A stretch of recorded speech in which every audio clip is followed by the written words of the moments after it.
Hello! Today we're going to be talking about how you can create the best meal plan ever. How you can create your own meal plan, and genuinely this is what I use for myself, this is what I use for my clients, and it's the easiest and most successful way to diet that I've found. And it's not over restricted, it doesn't make you eat chicken, rice and broccoli every single meal, and it doesn't force you to do 2 hours worth of cardio every single day either. So let's get into it. So before we start, subscribe, like the video if you found it helpful. You can access my fat loss guide below, and my group coaching opens in 2 weeks' time at just £99.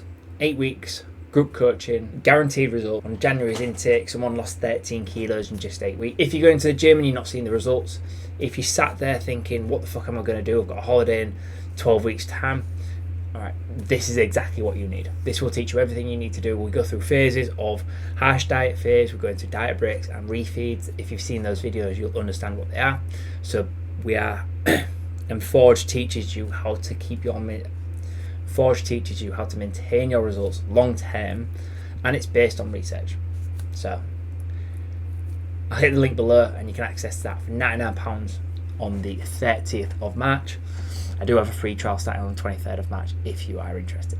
So why is what I'm about to show you going to work? We're going to be able to control hunger better. We're going to be able to control calories, and we can dictate when our hunger hormones are going to spike because we can have regular intervals of eating. You will also probably find that you don't have to track as often, if at all, if you do this right.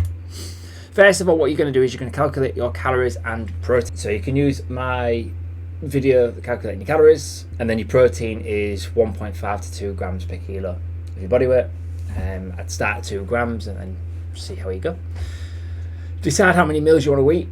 I always recommend 3 to 4. 3 for anybody on under 1600 calories. Anybody over that, I'd always say 4.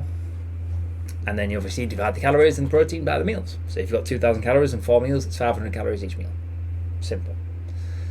Alright, 4 meals, 2200 calories and 180 gram protein is 400 to 600 calories per meal, and about 45 grams of protein per meal as well. But now the magic. I say magic, it's stupid simple, really easy for you to implement, but this is the stuff that you probably will never do and you might not even get to this point in the video. Create 3 to 4 meals for each meal of the day. So if you have 4 meals, you have breakfast, lunch, tea, supper, whatever it might be. You make 3 to 4 meals for each meal of them.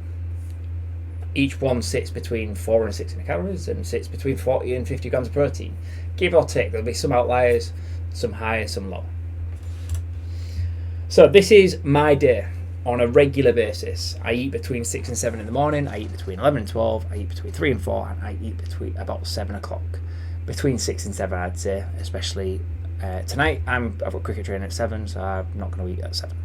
Okay, easy. So meal 1, I have one of 2 things. This, especially when I'm dieting, like this changes when I'm not dieting because I need the calories. But I have one of 2 things. I either have a smoothie, which is 2 scoops of protein, a handful of frozen berries, some cacao powder, some cinnamon, and a banana. All right, that gives me just short of 400 calories. It gives me 40 grams of protein. Or I'll have a bagel with some Philadelphia on top and a scoop of whey protein. And typically that's going to give me 30 grams of protein and 400 odd calories. You could have overnight oats. You could have bacon and eggs. You could have eggs on toast. You can have an omelette. All these things are perfectly acceptable breakfasts. Then, and this is the bit where you probably won't agree with me because meal 2 and 3 are exactly the same. But this is my lunch at 11:30. I have one of these 4 things. All right, and they're all interchangeable. Like sometimes with my Mexican rice bowl, I won't have peas, I'll have sweet corn. I won't have, with my chicken, veg and rice, I might not have Mediterranean veg, I might have broccoli and cauliflower. My chicken, sweet potato and broccoli, I might have normal potato, I might switch the broccoli for Mediterranean veg. They're all interchangeable, but I want you to understand the gist of what I'm trying to get you to do is having set meals that you are just going to say, all right, I'm going to have that today. It stops you having to think, it takes out decision fatigue, and it makes it a lot easier for you because you understand how much protein and how many calories you're going to be having. So I have a Mexican rice bowl, which is one of my favourite meals. I've been doing it with chicken mince lately. All right, you get half a can of red kidney beans, 125 grams of microwave rice, half a Maggi bag, 500 grams, 50 grams of peas and or sweet corn. All right, what you'll notice there that everything is half of something. So 125 grams of microwave rice is half a bag. So I will lump all of that together and make 2 portions out of it. Chicken, veg, and rice. All right, again, 150 grams of chicken, Mediterranean veg, and 125, half a bag of microwave rice. Mince and gravy. All right, I'll always cook my rice for this one because it's just a little bit nicer.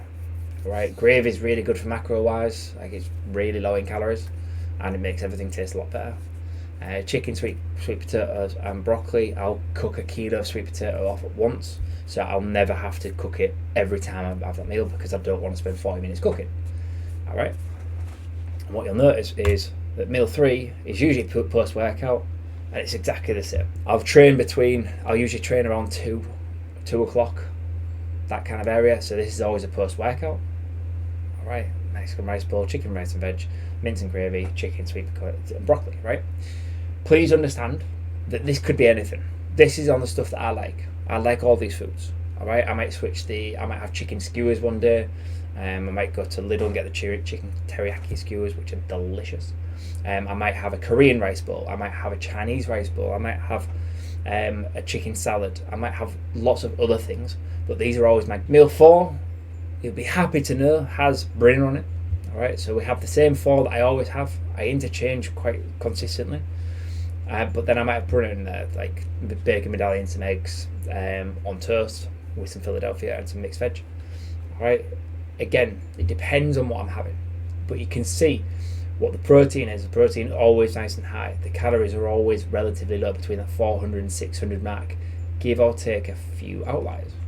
Okay, so I can easily go to my breakfast and be like, I've got 400 calories there, give or take. I've got 500 calories here, give or take. I've got 600 calories here, give or take. I'm at 1500 calories. That means my last meal, I can have 600 calories here, all right, and I'm still below that 2200 mark. And I've not had to track any of that. I've hit my protein quite considerably. This is simple, all right? It's just, this is beyond a meal plan because obviously you're getting a lot of different things, all right? And I don't recommend meal plans because they're very restrictive. They don't allow for you to have social events and things like that. But right now, I'm prepping for a photo shoot, and I'm very strict when I diet. I'm very strict when I diet. So I typically won't have chocolate unless it's like a chocolate protein pudding. All right, I won't go out for meals. I won't have. So this Sunday was Mother's Day, and my mum was cooking. Don't know why she was doing all the cooking, but you can't take that off her. But I refuse to eat that because it's out of my control, and I like being in control. There is a fine line between going too far, and I probably teeter on that point. But if you want to just get the basics right, and you have 6 weeks where you've got no social events, using this as a method will definitely help, because not only have you now got all the meals that you need, you've now also got a shopping list that you can easily follow on a week by week basis, and it'll save you money because you're not going to buy all the shit that you typically buy that's in your cupboards. Right? Simple. All right. If you found this useful, like it. All right. Please subscribe. Makes me not want to kill myself as often. All right. Hit me up with any questions if you have it, and if you do want to access Forge, hit the link in the description, and I'll give you access. Doors open for early bird on the 30th of March, £99 for 8 weeks of group coaching. Hope to see you there.